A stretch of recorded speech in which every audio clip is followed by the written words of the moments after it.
Coming up, we have a specialty trainer interview with a good friend of mine, Ira Schulman. This is a rare opportunity to sit down and listen to Ira tell us his life story. And I was always really fond of Ira from the standpoint of he's a longtime horse trader that unlike a lot of horse traders, like I talk about in my Foundations book, Ira is a true advocate for horses. I mean, this guy does whatever he can to save horses and bring out the best in any horse that he comes across. So I think you're really going to enjoy this, and you know, with his New York accent, it's really kind of fun to listen to this guy. But probably more than anything, just the experience that this guy has, and he could just tell stories forever and ever. So even though we were only there about 30 minutes, we got his life story, and he could sit there probably for 8 hours and tell us stories. But I hope you really enjoy it, because I really enjoyed sitting down with him. And it was a cold morning in Scottsdale, Arizona, where we did the interview, and as you can tell, I didn't have a coat, so I was kind of shaking a little bit, but hopefully that doesn't take away from the interview. So I hope you enjoy it. Hi, welcome to our first specialty training interview. Today I'm here with Ira Schulman, who's a good friend of mine, and I'm not sure it really fits into our category of specialty trainers, but Ira is just a true horseman that has just such a great history. I wanted to share it with all you guys. I'll let Ira kind of give a story of his whole life story and his background, which is really intriguing, and the first time I heard it, it was a lot of fun to listen to. But probably more than anything, Ira is just an advocate for the horse. I met Ira at the local sale barn, and you know, whether it's Ira's horse or somebody else's horse that's going through the sale ring, he's always trying to find it a good home. So I really have a place in my heart for Ira, and I just wanted, like I say, to share his story with you. So Ira, I'll let you go ahead and kind of tell everybody your life story. Well, it's all because of Roy Rogers, basically. And I was a kid growing up in Brooklyn and enamored with cowboys and television, and especially Roy Rogers. And I just always dreamed of being a cowboy or being with horses. And my father died when I was very young, and we moved from Brooklyn to Forest Hills, that's Queens, and I went to work in this pet shop.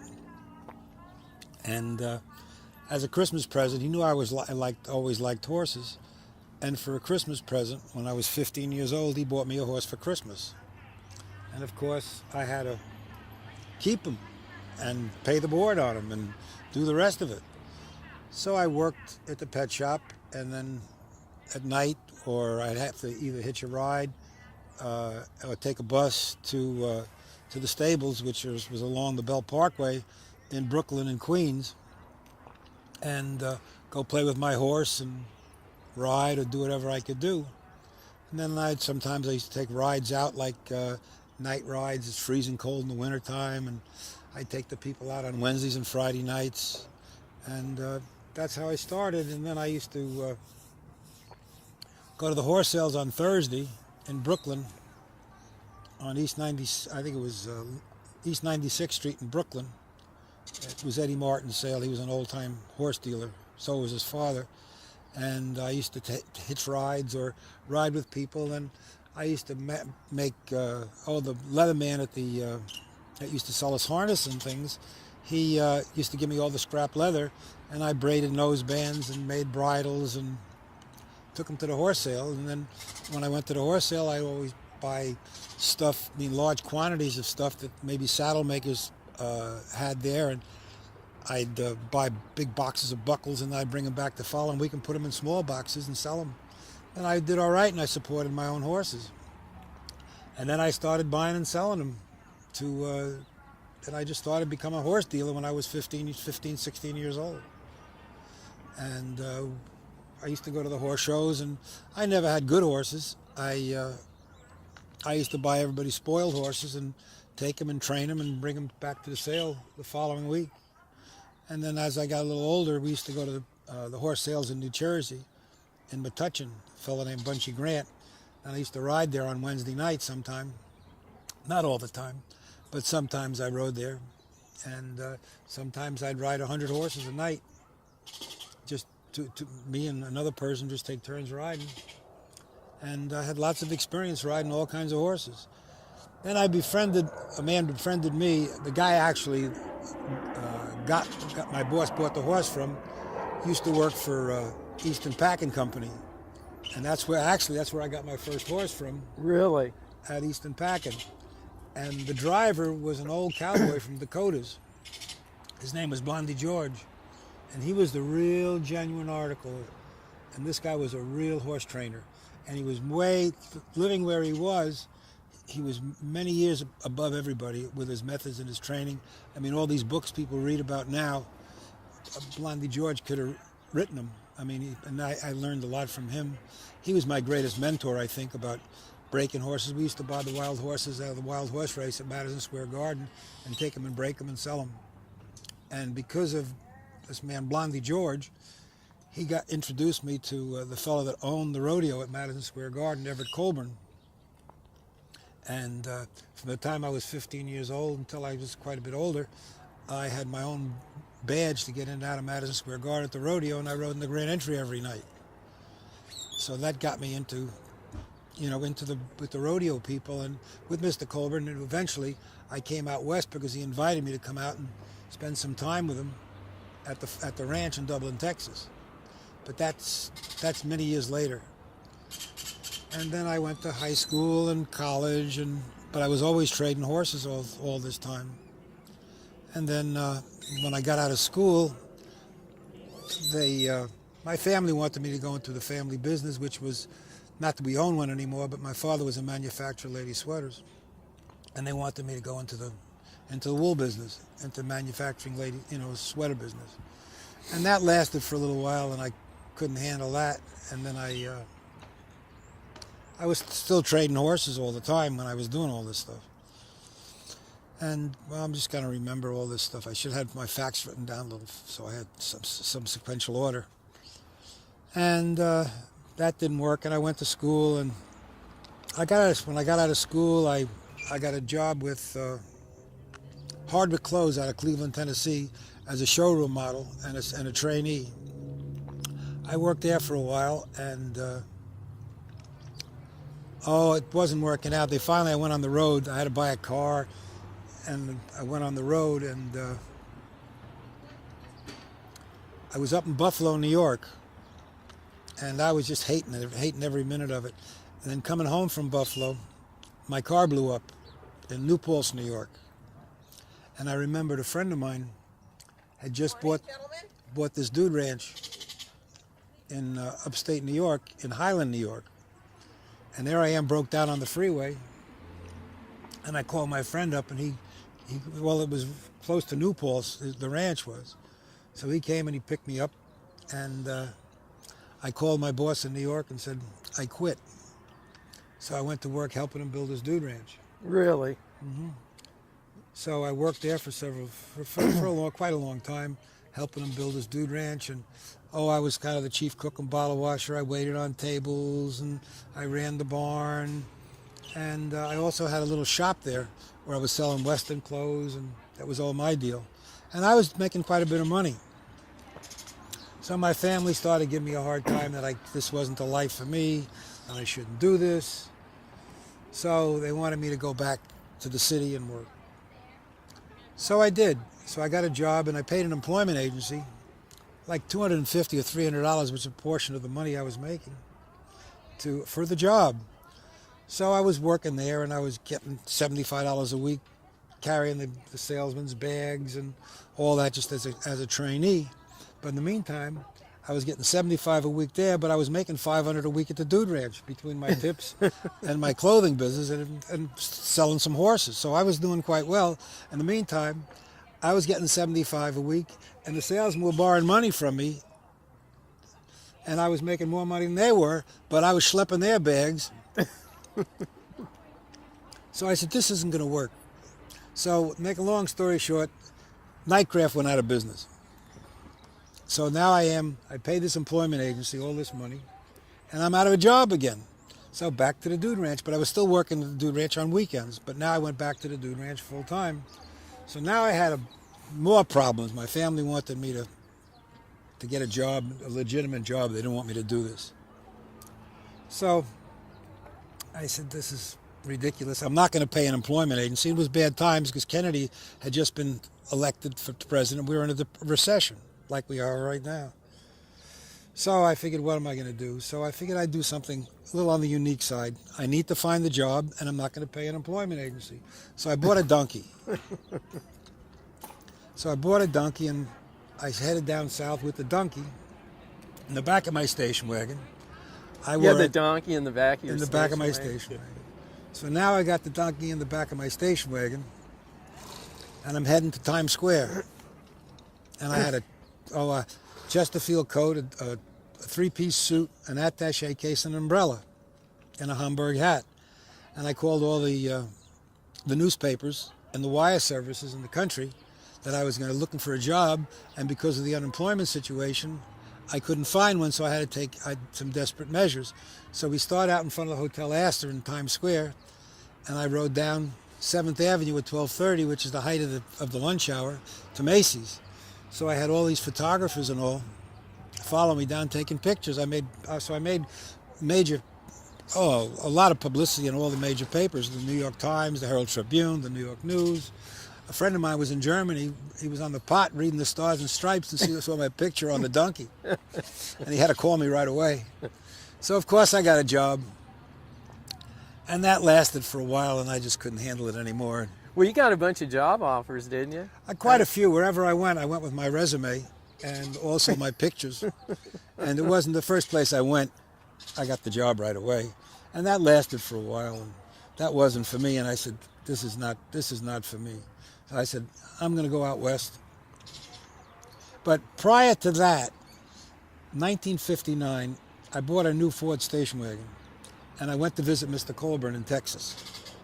So I went out there and spent a month with him and on the ranch riding all the big old rodeo horses and stuff. And I met a fellow named Sam Miley that owned the Miley Trailer Company.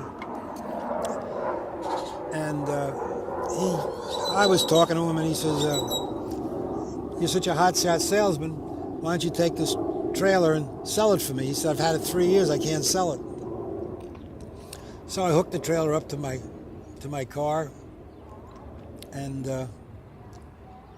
I stopped by this one ranch, and the guy buys the trailer. And Miley couldn't sell it for a couple of years. So he made the check out to Miley Trailer Company, and I go back and I give the check to Sam. And I said, I sold your trailer. He says, who'd you sell it to? I said, Doc Welburn. He said, what? He's the cheapest man in the country. So I gave Sam Miley the check, and from that time on, Sam Miley was my best friend, and I used to travel back and forth for a while to Texas and New York, bringing some trailers back and horses and selling them. Until finally, I decided to move to Texas, and I traded horses around the sale barn at Fort Worth, and traveling to all the sales, Clovis, New Mexico, Oklahoma, all over, trading horses around all the Texas and New Mexico and Oklahoma sales. And finally, I decided to come back east, and I brought a load of horses back and went to the local sale in Amenia, New York, which I did quite a bit of business for as a kid. And we didn't sell all the horses, and I had most of them left. So I decided to open my own sale barn in Middletown, New York, and I opened my sale barn there. And that lasted 6 months, and I was broke, bad checks, bad everything. So then I was totally broke. And the only thing I had left, I had bought a new car before I left for Texas, and I gave it to my sister, a new Chevy Monza. And I had this fellow friend of mine working for me, Jimmy DeRobio, and I sent him out to buy some horses for me, and he wrecks the car. So now I have no money, very little money left, and no car. So I took all the money I had left and rebuilt my car in New York. And there I am with just a car with I think I had about $15 or $18 left. That's all I had to my name. And that night, when I was picking the car up, this friend of mine, he's a mailman, had a parcel service. He said I had to go and he said they're selling this insulated underwear and ski jackets. And it was the time when all that Korean stuff was being made out of down. He said these are all knockoffs. He said you go up, you can buy it cheap. I said look, I haven't got any money. He says come up, you'll whatever you got left, you'll buy something. So I go up there, and they looked like the real McCoy, and they were regular. So I bought the irregulars for $2.50 a pair, the insulated underwear, and I bought the ski jackets for $4. So I bought 2 pair of insulated underwear and a ski jacket, so I had enough money to get home. So I go downstairs, and the people that were working on my car went crazy, and I sold the 2 pair of insulated underwear for $5 a pair, and the ski jacket for $8. I said, this is a good business. So I doubled my money in no time at all. Well, to make a long story short, I went home, and I went back the next day, and with all the money I had, and went and started to sell insulated underwear and ski jackets. And this is right kind of before Christmas, about a month before Christmas, so everybody was buying Christmas. Your timing presents. was good for that. Timing was right. Yeah. Well, to make a long story short, they ran out of seconds. I had no plan. Then on the weekends, I would go to the ski lodges up in New York and Vermont and places like that, and set up until the state police came and chased me. I was selling insulated underwear and ski jackets. So I made in a month's time, I made about $10,000, so I was back in business. So then I started, I swapped a friend of mine. For a saddle, he had a 1-ton horse van, old stock truck. And I was going around to all the stables selling tack to all the stables. We're going to rush this thing because, it goes on. I could tell you stories, anecdotes, and things like that would go on. And it's quite funny. I've had quite a nice life. So then I'm going to all the riding academies in the stables, which I had done business with before, swapping horses when I was a kid. I used to swap horses. I used to get older men that had driver's license, and I used to do buying and the selling at all the stables. And these guys, they were my partners, but I was too young to drive, so I knew all these people. So then I would go and stop and sell tack to all these people. So there was a couple of places I went that wanted English tack. So I started handling more and more English tack until finally I started going to the horse shows selling English tack. And it became quite a profitable business. So And these were horse shows like through the east and stuff? These were hunter and jumper shows all over New York, Long Island, New Jersey. Then I had a tack route when I wasn't on the weekends. I'd have a tack route to all the stables in different places. Okay. And then I still bought and sold some horses, but not as a business. But my business got so big, there was only 3 people at that particular time going to the horse shows selling English tack. And I was making a lot of money. And it was just with no overhead, just going to different places and having a tack route. And then I had a mail order business also through one of the companies that I was buying my tack from, and they'd handle all my mail order. And I had a very lucrative business and did quite well for myself. So I had a friend of mine, his name was Benny O'Meara. And Benny, we kind of grew up at the same time. And he was the English horses, and I was basically with the Western horses. And Benny became one of the greatest riders in the country's ever seen. And we were friends, and we decided that we'd go into the tack business together and have a big mail order business out of a farm he had bought in Middleburg, Virginia. And we were going to have a mobile tack shop at every major horse show in the United States. And he was a daredevil. He was 27 years old at the time, and we decided to go in business together. It never really materialized. We did in name only. And he was a daredevil. He went and bought himself this P-51 fighter plane because he was doing aerobatics. He made a fortune in the horse business. And we were going to run horse sales out of his farm in Middleburg.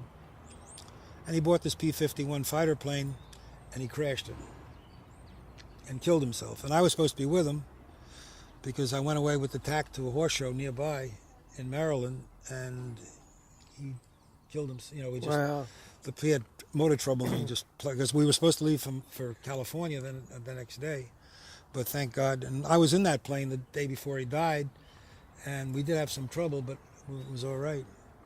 So then I decided, well, I was tired of nickel and dime selling saddles and making 25, and it looked like the horse business was the way to go. So I still went to the horse shows with the tack. So I decided to start going into the horse business big time, the hunter and jumper end of it. Okay. So I started looking for someone who was a good rider and a good trainer, and I would do the buying and the selling, because I knew where to go to buy the horses. And finally I went into business with David Hopper, and we became the biggest hunter and jumper dealers in the country. And I was in business with him for 20 years. Wow. And we went about 20 years ago, we went our separate ways. But in the meantime, I moved from back east and built this farm in Arizona. And I used this as a gathering place to ship the horses to him. And I sold a lot of polo ponies and a lot of hunters and jumpers and dressage horses. And it was quite a lucrative business. And since I broke up with him, I'm still in the business. And I sold my farm in Scottsdale and bought another one across the street. And which my girlfriend, she teaches riding, and I keep my hand in it. So that's about all I can tell you. It's a great story. That's a great story. Now, you also were big into Grand Prix horses, right? Well, that's part of the business I was in. I still have a Grand Prix horse, Thomas Edison with the Janes we're partners on. But the caliber of horses I deal with are not the everyday run of show horses. I mean, I sell mostly horses that go to the big time horse shows. I still sell some inexpensive horses, but mainly I sell fewer horses than I've ever sold before, and I'm trying to go to more of a high class horse. I go to Europe, to Hungary. I have a partner in Hungary I buy and sell horses with in Europe, and I import some horses here. But I'm not running a business where I used to sell many horses. Oh, okay. So as I say, my health. I had some health issues a couple of years ago, which kind of slowed me down. But I'm back on track again. And look, I'm going to be 75 years old, and how much more do I want to do? Yeah, yeah. But I still got to continue. What a great doing story. It. And I go to the horse sales on Saturday, and I still buy and sell a few horses there, and I try to save as many as I can. And people bring horses in, and just to avoid going to the killers, I make a big speech. And I save a lot of horses. I mean, especially the thoroughbred horses, they've been good to me. Everybody's gone to the warm bloods, but I made my living and my success has all been with thoroughbred horses. And they're still the best horse in the world. So I hate to see them when they do go to the killers or they come in. I try to save as many as I can. I don't get any remuneration from it. I don't get any, but I get the satisfaction of saving them. That's it. That's a great story. That's my story. Well, you're kind of a man after my heart, because if you guys read my book, one of the stories is Press and Loretta. When I was a kid growing up, I worked for a couple horse traders, and out in the West, I went to the local horse sales and rode horses and mentored with Press Houchins. But how is the horse trading business changed today compared to like 25 or 30 years ago? The thing is, what's happened to the horse business in the 20s and 30s and 40s, Western movies were really big, and that helped stimulate the horse business around the country, like the Wild West shows and Buffalo Bill and stuff like that. And people always had the dream of riding horses, whether it was English or Western, but everybody wanted to be a cowboy, and I was part of it. And there were lots of horses being shipped from the west to the east because there was so many riding academies and dude ranches and things like that. And there was always a lot of horse traders trading horses, whether they were back in the east or in the west. But people dealt in horses. And, as we know, horses were the main form of transportation. So there was lots of horse dealers in the East Coast and the West. But since the horses are not the main point of transportation and work and things like that, that's ended that, the work horses and things like that. But yet the riding horses took over in the 30s and the 40s. And there was lots of horse trading and lots of horses being shipped. And there were major horse dealers like Milton Potter on Long Island, Bunchy Grant in New Jersey, uh, oh, Buttonwood in Massachusetts. There was another fellow up near Syracuse, New York. He was a big horse dealer. So they would sell hundreds and hundreds of horses a year, and they'd have tractor trailers coming in from the west.